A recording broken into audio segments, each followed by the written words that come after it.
નમસ્કાર મિત્રો, હું છું ગોપાલ ઇટાલિયા.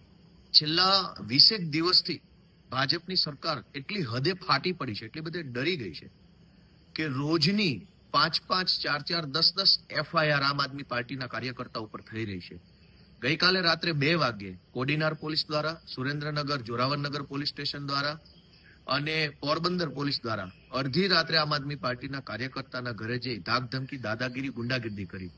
ગઈકાલે સાંજે 5 વાગે ખંભાળિયા પોલીસ દ્વારા ખંભાળિયાના આમ આદમી પાર્ટીના કાર્યકર્તા ઉપર પણ ખોટી રીતે એફઆઈઆર કરવામાં આવી. પરમ દિવસે જેતપુર નવાગઢમાં એફઆઈઆર કરવામાં આવી.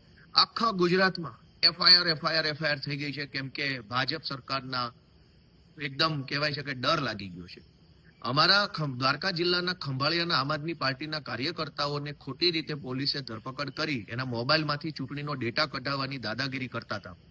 અને એટલે હમણાં અત્યારે આજે 1 તારીખે બપોરે 2:30 વાગ્યાની વાત હું કરું છું કે ઈશુદાન ગઢવી પોલીસ સ્ટેશન ગયા તો પીઆઈએ અત્યારે એમને પણ પોલીસ સ્ટેશનની અંદર ધરપકડ કરી લીધી અને પીઆઈએ સ્પષ્ટ શબ્દોમાં કીધું કે ભાજપની ઓફિસમાંથી અમને સૂચના આવી છે કે હવે બધા જ આમ આદમી પાર્ટી વાળાને એરેસ્ટ કરી લેવાના છે.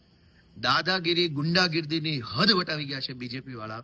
ઈશુદાન ગઢવીને અત્યારે દેવભૂમિ દ્વારકા જિલ્લાના ખંભાળિયા પોલીસ સ્ટેશનના અધિકારીઓએ એરેસ્ટ કરી લીધા છે અને બેસાડી દીધા છે અને દાદાગીરી કરે છે પોલીસ કે અમને ઉપરથી ભાજપમાંથી સ્પષ્ટ આદેશ છે કે આખી ચૂંટણીની અંદર ભાજપ આમ આદમી પાર્ટીના બધા લોકોને એરેસ્ટ કરવાના છે. આ દાદાગીરીની સામે અમારી લડાઈ છે. હું ગુજરાતની જનતાને જાગૃત કરવાની વિનંતી કરું છું કે ચૂંટણી આવી રહી છે, હવે આ ગુંડાઓ, લફંગાઓ, અંગ્રેજોની ઓલાદોને રજા આપવાનો સમય આવી ગયો છે અને ઈશુદાનભાઈ ગઢવીને ખંભાળિયા પોલીસે અત્યારે એરેસ્ટ કર્યા છે. જે કોઈ પણ મિત્રો ત્યાં પહોંચી શકે એમ હોય તે પહોંચે. જય જય ગરવી ગુજરાત.